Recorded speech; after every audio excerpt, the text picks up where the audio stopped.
My name is François Pinot-Benoit. I'm a French violinist. I started the violin when I was 4. I studied in France with teachers from different schools, from a French school with especially Maestro Régis Pasquier, and Russian also violin technique with Boris Garlitsky. And so basically I'm a bit of a melting pot in terms of violinistic techniques and schools. And so I play a bit around the world as a soloist, as a chamber musician. So I spend my time between chamber music and soloist activities.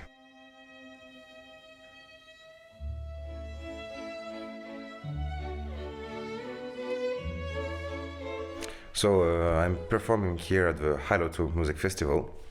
I'm very happy to be here. It's such a beautiful place. It's full of trees, of green grass, and I just love it. These little cottages are so sweet. And we play in a very beautiful place, a church with very nice acoustic, with great musicians, with a very nice repertoire.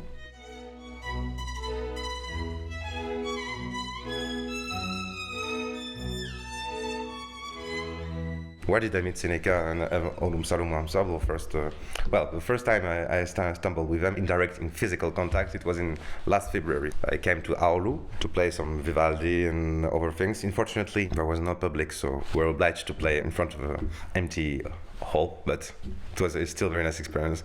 What drew me here was very good energy of Seneca and her team. Just happiness, it's so hard to find these days. Just people who are just basically just happy to do something.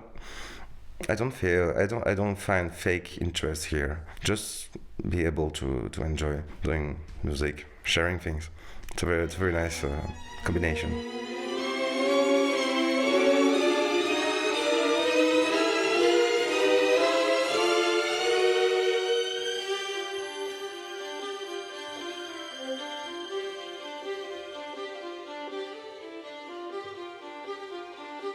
Actually, my parents never wanted me to be a musician, God forbid.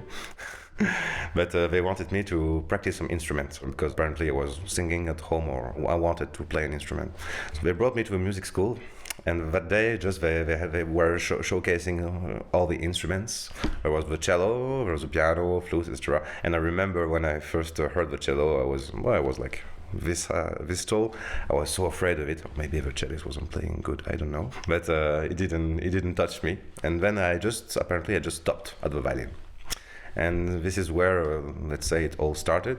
I studied with Romanian teachers, Constantin Cerban, and then Vladimir Nemtanu in Bordeaux, which have this Eastern Europe technique, which is a lot focused on the right hand, especially on the agility of the wrists. Yeah. So I studied with them, and then I had some Russian teachers with Russian technique too. I finished my studies with Régis Pasquier and Boris Garlitsky. Régis Pasquier is a great French violinist, and he comes from the French-Belgian school of violin, as we say, whose best representative is Isaïe, for instance. So Monsieur Pasquier has also had a great teacher also, who was Zino Francescati, who was himself a pupil of Sivori, who himself was a pupil of Paganini. So I'm not saying that I play as good as Paganini, not at all, but I was lucky to meet people which had such traditions and cultural backgrounds and knowledge of the art of playing the violin.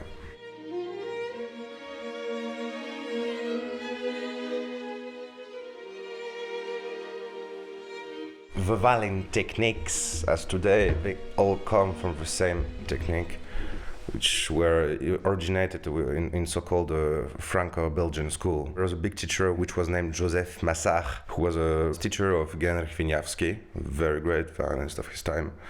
There was also a teacher of Isaïe.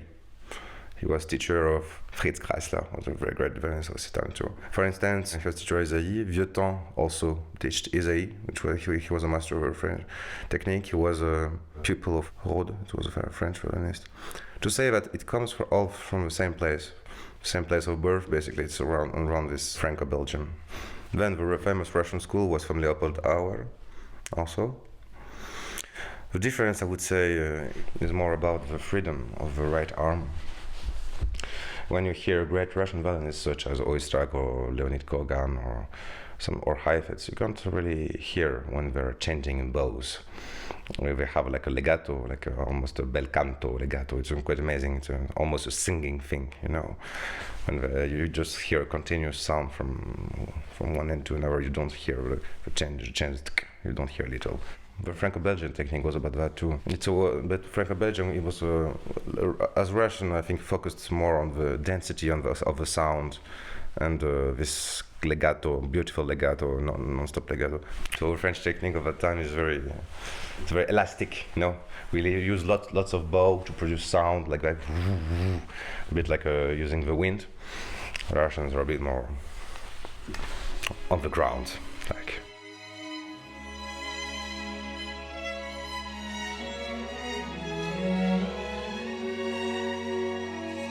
I like studying with kids actually because they're very open-minded. They don't have a very long time of concentration, like 20 or 30 minutes of their time, of their attention at best. But I like this process because violin is not a natural instrument at all to play. It's like you're trying to make a stone, some marble, for instance, and you begin to sculpt a form, so it looks nice and a bit smooth. And but fortunately, I don't have too many of these students, so I can still have time to practice for myself and play in different places. Yeah.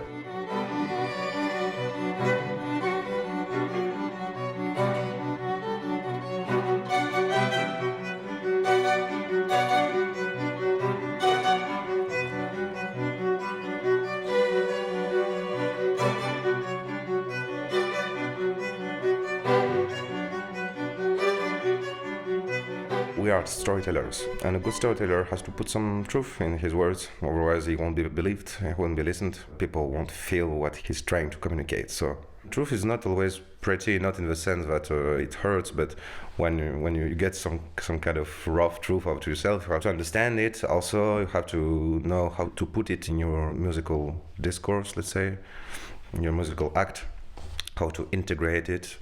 And it takes much time and much dedication and effort, but I think it's still one of the most important things because you can't just copy things. I think it doesn't work that way. It's very hard. I'm not pretending to achieve it on a daily basis, absolutely not, but I would say this is the most important goal.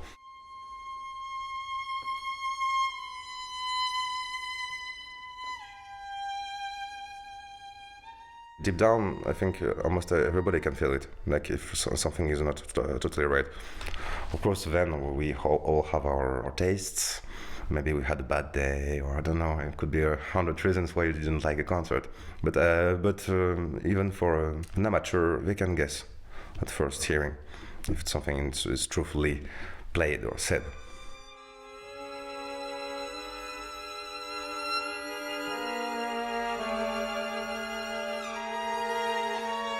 First of all, there are very few careers in the world, like very few people get careers.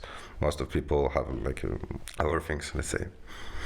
And secondly, there's a very nice book from Robert Schumann, which is called Letters to a Young Musician. And thirdly, especially to young musicians, to seek the common grounds between the arts in general. It's very interesting to be able to perceive something from a painting or from an instant from a movie, and to be able to, of course, you can't translate it directly into your music, but basically you always have to seek for new ways of perceiving the world and experimenting it. Last year, I just bought some books written by Cicero, and I started to read a book of Cicero which was called the Oratorio, so the orator. And it's a book in which Cicero was talking about the way an orator has to construct his speech. And in fact, I found a lot of common ground with the way, I would say, you read a score, when you play a piece. It's very articulated. There are places where you have to make the most powerful effect with your words at some point. So it's very structural. For me, it felt almost like an artistic thing, a piece of art, just building your speech. So yeah, always. Sometimes you don't know on what you stumble. So.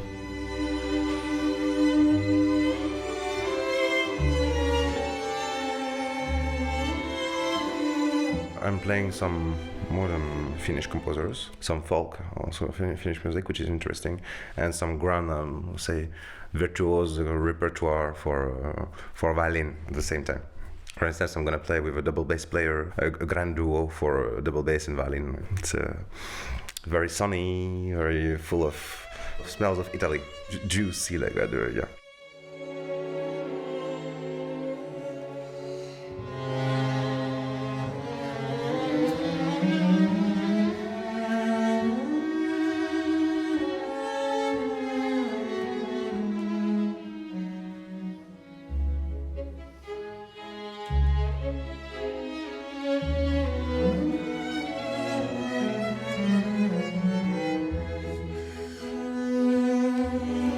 Unfortunately, there's not much work for these two instruments together. And the double bass repertoire has lots of transcriptions too, from viola, violin, cello, also pieces. Maybe it's an instrument who deserves more light, that's totally possible.